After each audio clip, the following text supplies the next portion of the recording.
and welcome to episode 1 of the Woolly Ramblings podcast. I'm Nicole. And I'm Lavon. This podcast is about knitting, spinning, the sheep on our farm, and the fiber they produce. You can find us on Instagram at Covered Bridge Farm and our website at cbfiber.com. Today we're going to be talking a little bit about knitting and a little bit about spinning.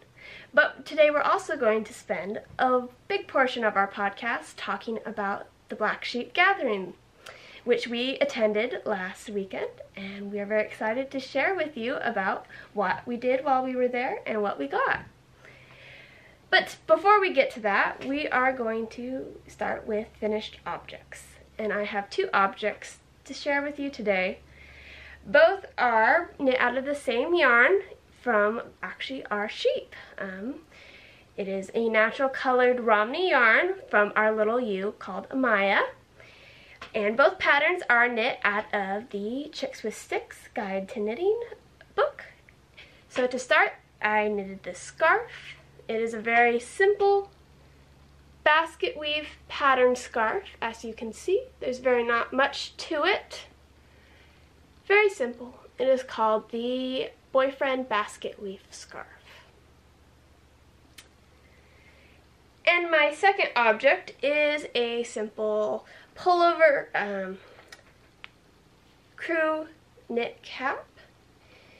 It's got this simple 1x1 ribbing at the base and then stockinette stitch all the way up. And this yarn is a really fun yarn to work with. I really enjoyed working with it. It knits up beautifully. It's soft, and I know a lot of people don't assume that Romney is soft, and by some people's standard it is not merino soft, but it is very nice to work with. It has a nice squish and bounce to it, and as it is a natural color, it is a very interesting natural color. It is, as you might be able to see, a kind of brown toned yarn, but it also has these really beautiful silver fibers, which I'm sure is not picking up on camera very well as our lighting's not the best, but it has this silvery brown tone, which is very interesting and is very beautiful in natural lighting. So now we're going to move on to works in progress. Works in progress. I just want to say about the yarn Nicole used to make her scarf and cap. It is a beautiful yarn, and I've got my eye on it. I think that later this fall I'm going to knit a sweater with it, and I've been thinking about it for a long time and planning it, and yeah, it'll just have to be later because I have some other things in work. One of them is this shawl. It's actually a shawlette.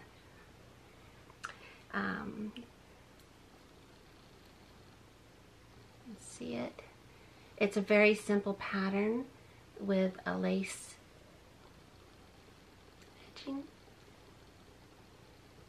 and then just a basic stockinette. So it's really simple to knit. I've really enjoyed knitting it, and I wanted to do a shawlette because I've done shawls in the past, and while I enjoy doing the shawls, I find that I don't wear them.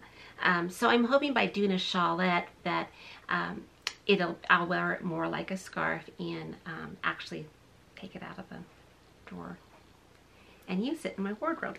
The yarn that I used for this, and how it in this ball, let's see, you can see it. Does it come in focus?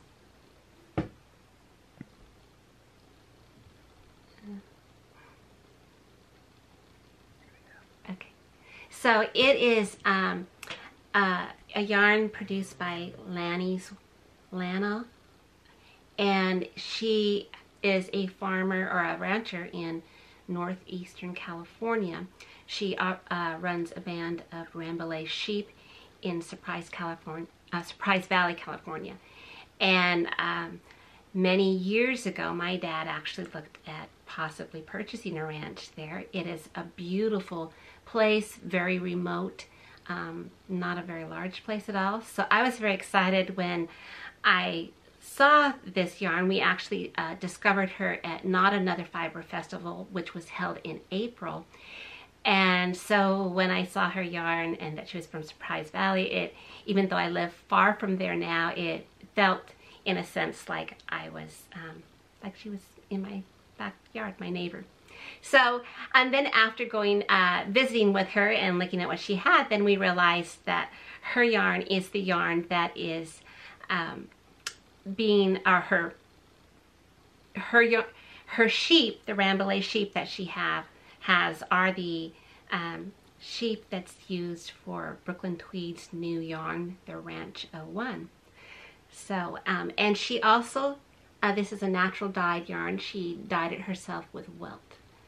And the, did I say the pattern that I used? Okay, the pattern that I'm using for this shawl is out of this Free Spirit Shawls, and I think Nicole's gonna put up a picture of the book and the shawl. But it's called Elven, and it is designed by Angela Tong. So that is my work in progress. And I'm kind of a monogamous knitter, so I find that if I have too many projects going on at one time, that they sit there and they don't get done. So as soon as I'm finished with this shawl, I will start on another project and look forward to sharing that with you next month. So I also have one whip in progress. It is a pair of socks. I'm not very far on them. I only have the cuff done on the first pair. It is the Jane Bennet socks from Interweave Press's Spring 2012 Jane Austen Knits. So I'll try to show it to you. Hopefully you can kind of see what I've got so far. It's in this beautiful lavender yarn, which is also actually from our sheep. There we go. So you can see it's just this simple cuff pattern. And so the yarn is from our sheep. They are, this is a Dorset nylon blend. I love working with this yarn for socks. I've made several pairs of socks out of this yarn. It's very nice and squishy. Dorset wool is very springy and stretchy, has a lot of bounce to it, and it's also very insulating. It keeps your feet very warm. Any item made from Dorset wool has really insulating properties because the downy wool of the breed catches air, so it insulates you more. So this pattern is a very interesting pattern so far to knit. The cuff is actually a double layer of fabric, which I'm sure you can see it's a little bit thicker than your standard sock cuff. So it's actually 2 layers, like I said, and it is, you knit your piece and you do this yarn over pattern in the middle of your piece, and then you fold it, pick up alternating stitches and knit those together so it just becomes one piece of fabric. So you have a lot thicker of a cuff with this very slight lace detailing, faux lace detailing on the cuff. So it's been a very interesting pattern to knit. Hopefully I will have made some progress by next month so I can show you more of it. So with that being said, we will now move on to a little bit about our time at Black Sheep. So I will take you with us to Black Sheep briefly, and we will be back and we will talk about more about what we did at Black Sheep and what we got.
I hope you enjoyed that clip of tour of Black Sheep. So while we're at Black Sheep, we don't just go shopping and to see the animals. We actually participate and bring our animals to Black Sheep. We come with our sheep and we set up a farm shop in the barn next to our sheep to exhibit our sheep, talk to fiber enthusiasts about our sheep, and to compete with other breeders of our sheep. We raise Romney sheep and natural colored Dorsets, which we will talk about in later episodes about them more specifically. But we really enjoy our time. We bring our sheep there, get out in the show ring, and it's a fun way to see how we place against other people. And then we get to talk with all of you in person and share their beautiful yarn and wool. We have yarn and roving, and we do little felted ornaments and all other goodies to share. So that was a wonderful time that we had. This year we also took a fleece or a couple fleeces to compete at the wool show. And Black Sheep's wool show is a very prestigious show. It is very highly competitive. They have this wonderful feature where the judge actually judges in front of an audience, so you can go and sit down and hear the judge's reasons for how he placed each fleece. And this is really great for those who want to go shopping at the Black Sheep fleece sale, and which is very popular, and people will, as soon as they open the doors for the sale, people will go running in and grabbing that fleece that they had their eye on before they had the sale open for purchases. So we took 5 fleeces, and we had one fleece that did actually very well. Like I said, the show is very competitive. So we took one of our fleeces that did very well, and I'm going to show you a sample of her fleece. This is from Lunar. She is a white Romney, and if we can get it to focus here, you can see she has these beautiful crimp. It's a 3-inch staple length, so it's not super long. It's only a 6-month fleece, 8 months fleece. I think it was more like maybe a 7-month in between. Somewhere in between. So it's not, some people kind of expect Romneys to have like a 5-inch staple length, but that can be too long for some people. So we try to shear twice a year. So this was a spring shearing, and she got some compliments on the whiteness of her fleece. She actually had a whiter fleece than the first place sheep. She got 2nd place in the White Romney show. So we were really excited about that when she got placed so well. So it's very prestigious. We didn't sell any fleeces this year, but that was very exciting. You will probably be able to find her fleece on our Etsy shop in the fall after the shows are finished. Now we're going to transition a little bit into what we got while at Black Sheep, because as I'm sure you all know, you can't go to a fiber festival without doing some shopping. So we are going to move into what we got. So I have 3 items that I purchased at Black Sheep. I'm going to start with this beautiful skein, this green, it's a 3-toned skein. I know the lighting's kind of making it maybe not quite as true to color, but you can see you have that bright lime green, a really dark forest green, and this kind of deep teal blue that's also mixed in there. It is a DK weight yarn that is 100% Polworth. It's 300 yards. It is very soft and squishy. I'm really excited to use it for something. Don't know what yet, but we will determine that at a later date. This yarn came from the Homestead Hobbyist. As you can see. And I'm really excited to get to use this yarn. So maybe in a later podcast you'll get to see what I make it into. I also picked up these beautiful buttons. Again, have no project in mind. I just really like them. They are handmade artisan buttons from Woolly Moss Roots. And as you can see, it's got this beautiful Celtic design, maybe. There you go. There's 4 buttons, and it is actually made from Oregon madrone wood. So I'm very excited to put these on a project at some point. Again, something to add to my stash when I'm looking for buttons in the future. And then the final thing I got from Black Sheep is a pattern. It's a Brooklyn tweed pattern. And I actually got this from Lana's booth, who Mom was talking about earlier. That's the yarn from for her that she's using for her shawlette. This, because Lani does use, her wool is used by Brooklyn Tweed. She does carry Brooklyn Tweed's Rancho 1 in her booth that she had at Black Sheep and Not Another Fiber Festival, as well as some Brooklyn Tweed patterns. So I picked up Bow. It is a hat and cowl pattern by Lelia Rabe. I'm sure I'm saying that awfully, so my apologies. But it's this very beautiful hat and cowl coordinating pattern. And I like to see all the patterns that Brooklyn Tweed comes out with. I think they come out, all their designers come out with some very beautiful patterns, and I usually pick out my favorites in hopes for, on my wish list for future patterns to do something with. And so this was one that I really liked, and in the future we'll be making. So I'm very excited about that. So Mom, what did you get? Okay, I am going to start off with something I actually, well, I guess I purchased it in a sense. As Nicole mentioned, let me get my things.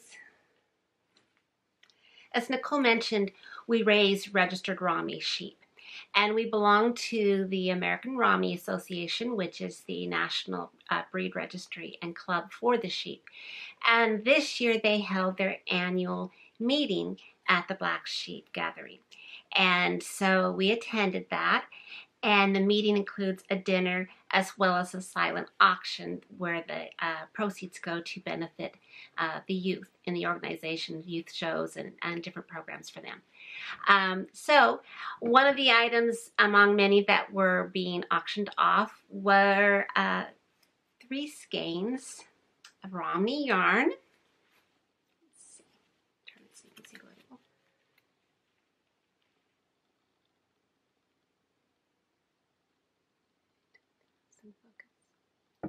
It is, okay.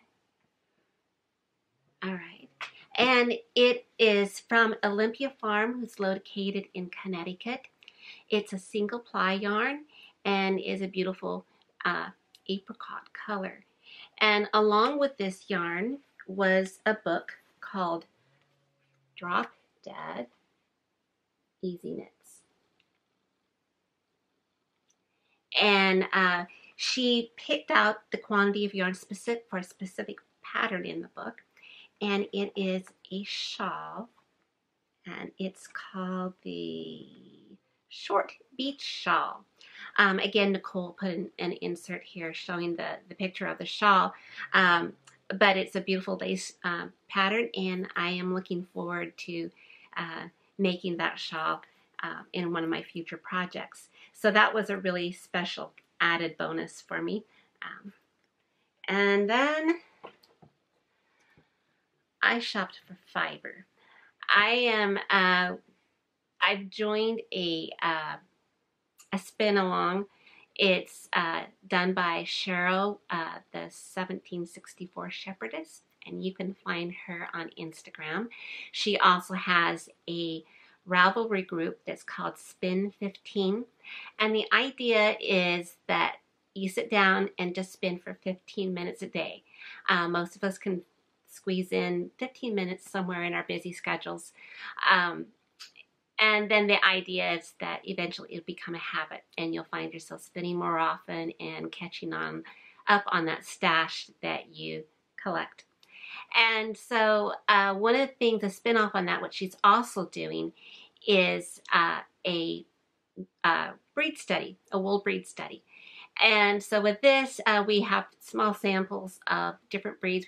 We all vote on which breed we would like to spin next. She gives us a list to select from. And then it's again, 15 minutes a day. And so the first one that we actually did was the Gotland. And I'll talk about that a little bit more about my stat after I talk about my haul here. But I was looking, when we did it, it was such a small sample. I found that after I spun it, that it wasn't enough for me to really evaluate what it would be like to use this fiber and this yarn that I created. One of the things I read when I was researching the breed was that often when you finish spinning the Gotland, it has almost a somewhat wiry feel to it. And after it's made into a garment, that it actually blooms and softens. And I wanted to try that out. I wanted to experience that. And the small sample I had wasn't enough to allow me to do that. So one of the things I looked for was some Gotland roving at the Black Sheep Gathering. And I found it. I found it at Shepherd's Lane. And she's a farm where they raise... in addition to the Gotlands, they raise Wensleydales in Teeswater, and they've just recently imported semen when they are have the first crosses of the Valais black-nosed sheep, which is a Swiss breed, and you may have seen the cute pictures on the internet. But this is the roving, and it's a silver heather. It's very pretty. It has a nice handle to it, and it has a luster to it. I've just started spinning it. I started yesterday. And I don't know if you can see that. There's my bobbin. Might not be in focus. I'm enjoying spinning it. It is different. It's I can't say that it's not really difficult, but it's not a super easy one either. It just has a different feel, kind of a, I don't know, kind of a slide to it. But I am enjoying it. It does, the first sample I did shed a lot. This sample doesn't shed so much. Anyway, I'm hoping that I will get enough that yarn that I can make a little project with it and then better evaluate what I think of the roving. Also from Shepherd's Lane, I did purchase some of their Wensleydale because the spinning group is going to be spinning Wensleydale in September. And that's really showing the true color. It's kind of, it's like me, like it's washing it out. It's darker. And it is, she calls it granite. It's kind of a dark slate gray color. It's very pretty. So I look forward to spinning that also.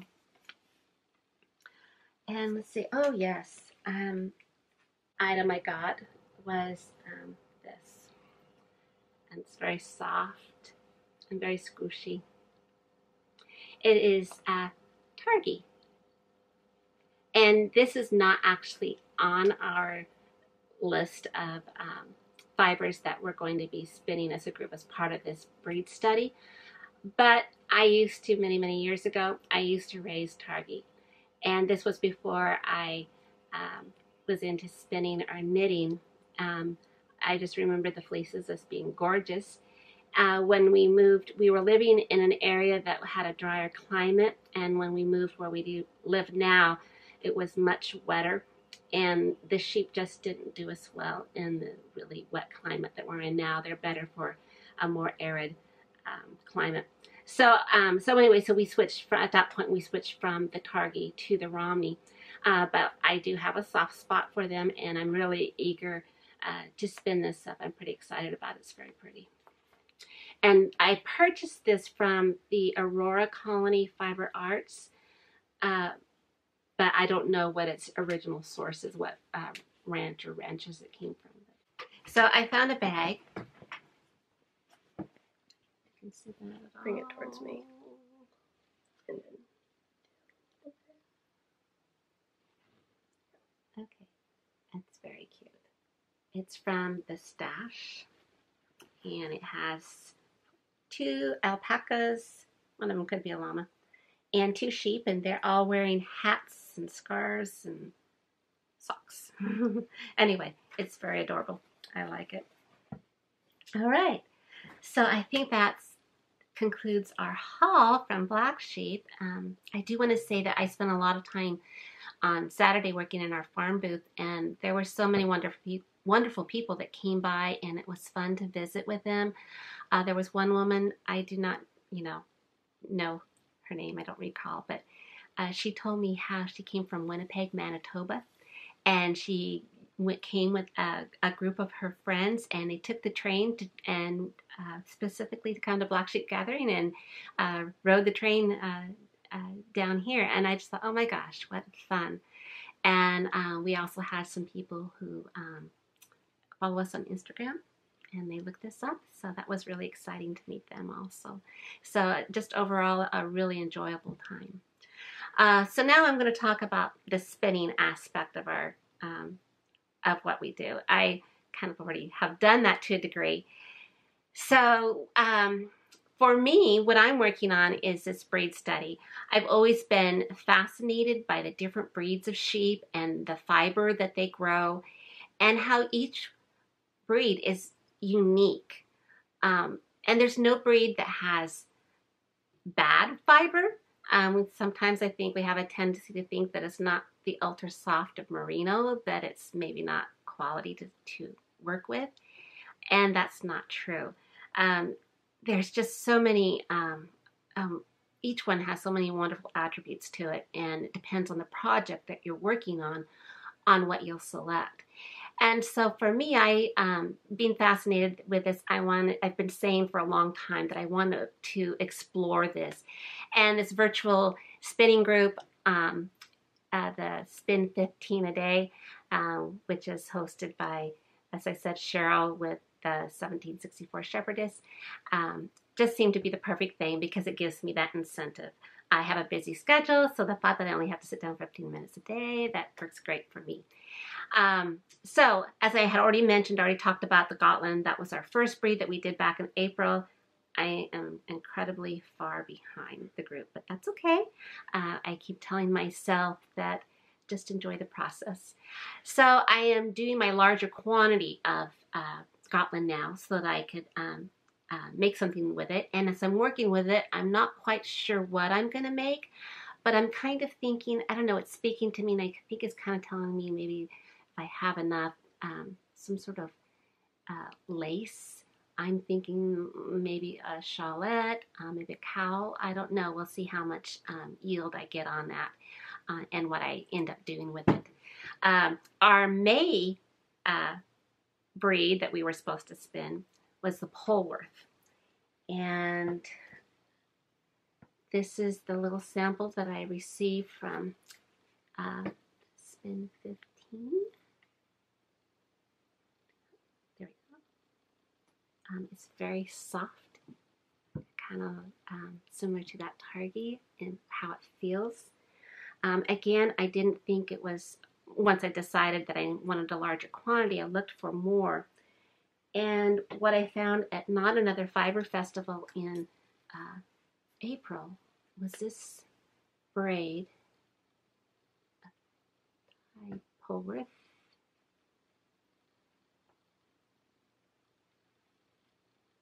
There we go. And it came from Eugene Textile Center is where I found it. It doesn't have quite the soft feel to it that this white does. I'm not sure if that maybe is because of the dyeing process that it went through, or maybe it's just two different individuals from the same breed. So it'd be interesting when I spin this up what I think between the two samples. And then our June breed was a white-faced woodland. I looked for it at Black Sheep and I couldn't find any.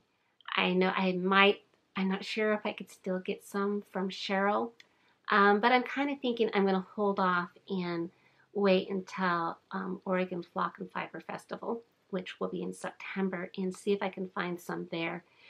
So I'll be, if I catch myself up, I'll be skipping over that. Our July breed that we're supposed to spin is Cordell. And on that one, I did something very different. We have a friend who raises Cordells, so I went ahead and purchased a raw fleece from her. So a raw fleece is a fleece that has not been washed. So I have an entire fleece off of a sheep. It's more than, I really need. But anyway, I wanted to support her. I think it's really important to support the small farmers as well as local businesses. So I have, let's see, where did I put it? Rather than hauling the entire fleece in here, I just pulled some locks off of it. Here they are. Here's the locks. Focus.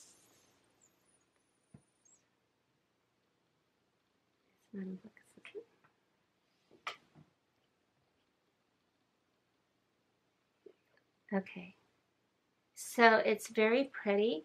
I don't know, I want to show the sample from the Romney, and you can see the comparison.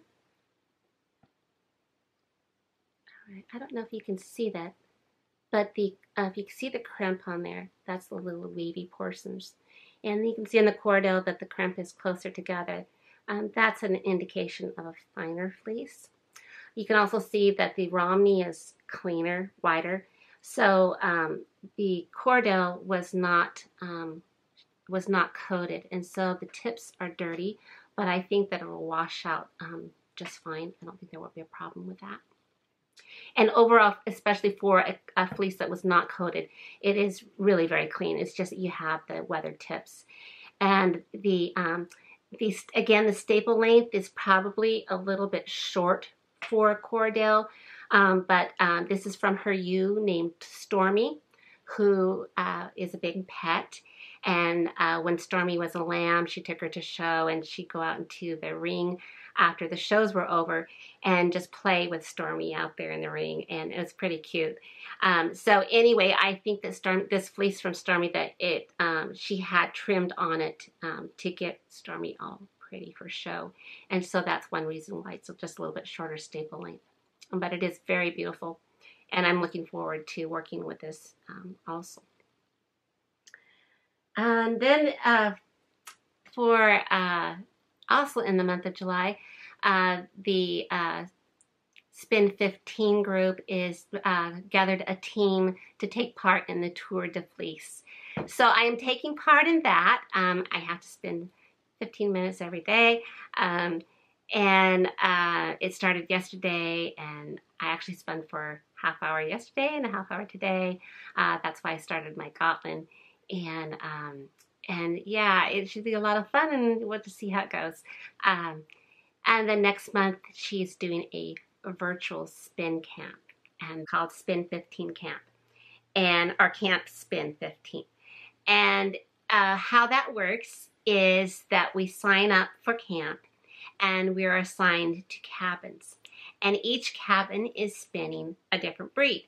So I signed up for cabin BFL, which is cabin Blue-Faced Luster.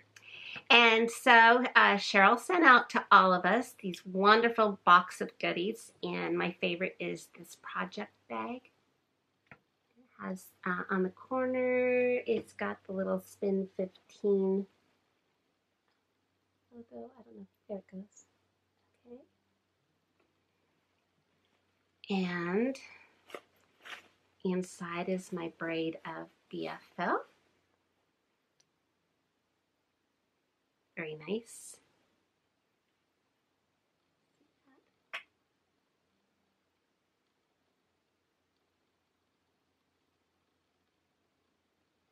Okay. And I have one other time spun just a very small sample of BFL, and I loved it. So I'm really looking forward to spinning this. The braid is a little bit larger quantity than the other samples, but I do have in my stash, I also have some more BFL. And this is, I picked this up at the wool gatherings, I think probably last year at Oregon Flock and Fiber Festival. And it's actually not just a straight BFL, it does have some silk in it, so you can see it's this light gray that comes through. And then with, and then it has some little strands of silk in there. So I'm looking forward to spinning that up too. So I just have in front of me all sorts of spinning projects. So very ambitious, I know. But I think will be a lot of fun. So I have one project as far as spinning goes in the works. I'm kind of doing my own kind of breed study, just on my own, just exploring some different breeds. And so back in April, I purchased a fleece from England. It was just a small portion of a fleece. It was about 8 ounces of washed Kerry Hill. And Kerry Hill is a British hill breed, so they live in the hills and in moors of England, and they're very distinct looking sheep. I'll insert a picture, but they have these dark points on their nose and around their eyes, and also on their knees and their ears stick up actually kind of like bunny rabbit ears. They're very cute, and there are a little bit of genetics in the U.S., kind of like the Valais Blacknose, where they're doing what we would call a breeding up program, where they bring semen into the U.S. from England, and they cross it on a breed that is similar in type, fleece type, body type, style, nature, and work towards slowly crossing the breed until you get a 100% genetics of that breed. So this is a fleece from England, and I got it all carded up the other day off the drum carder. So this is what it looks like. It is just a white fleece. So it's a very interesting fleece, and I'll tell you a little bit about my thoughts so far on working with it. So I'm sure many of you know of the Fibrosaurus book, and so before I purchased this fiber, I read about the Kerry Hill and about its fleece from the Fibrosaurus book. So I had a certain impression of what I was going to be getting when I received the fleece. And so upon opening and handling and working with it, it was very, had a lot of variation among my sample. I had locks that were absolutely wonderful to work with, and then I had very wiry locks. So I'm not exactly sure if the sample I got was from the British. The British can tend to be a coarser area. As a breed of sheep that isn't used necessarily for fiber, it could have also been that there's a lot of variation among the fleece. Or older individuals of sheep often have, as they age, their fleece gets coarser. So I'm actually waiting on a new sample from a different vendor to arrive. So because I'd like to make sure that I get an accurate representation and opinion of the sample I'm working with. So I have this all carded up. I will be working on spinning it up soon, and hopefully maybe we'll have a little bit to show you next month. But that is what my current spinning project is. So at this point, I think we will wrap up. Thank you for joining us for episode 1, and we look forward to seeing you next month.